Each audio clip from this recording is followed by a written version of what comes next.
భగవద్గీత 2వ అధ్యాయం 12వ శ్లోకం.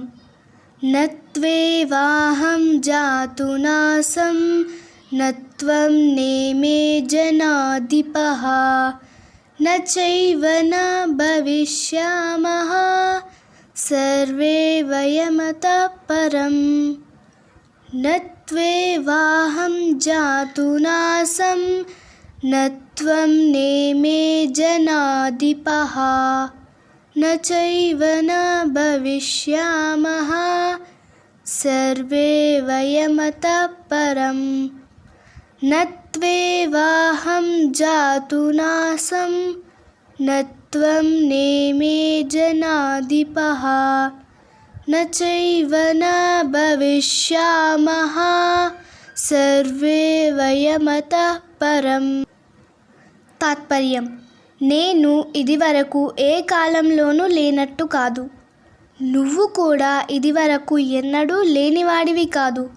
అదేవిధంగా ఈ రాజులందరూ కూడా ఇంతకుముందు ఏ కాలంలోనూ లేనివారు కాదు. అంతేకాదు, మనమందరము భవిష్యత్తులో మళ్ళీ ఉండమని అనుకోవద్దు. భగవద్గీత 2వ అధ్యాయం 13వ శ్లోకం. దేహినోస్మిన్ యథా దేహే కౌమారం యవ్వనం జరా తథా దేహాంతరా ప్రాప్తిః ధీరస్తత్ర న ముహ్యతే. దేహినోస్మిన్ యథా దేహే కౌమారం యవ్వనం జరా తథా దేహాంతరా ప్రాప్తిః ధీరస్తత్ర న ముహ్యతి.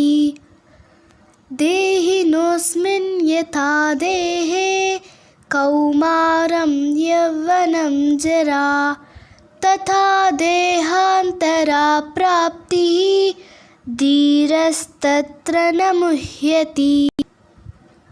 తాత్పర్యం: దేహం వలన దేహదారులకు బాల్యం, యవ్వనం, ముసలితనం మొదలైనవి కలగటం ఎంత సహజమో మరొక దేహాన్ని పొందడం కూడా అంతే సహజం. ధీమంతుడు ఆ విషయంలో మోహితుడు కాడు.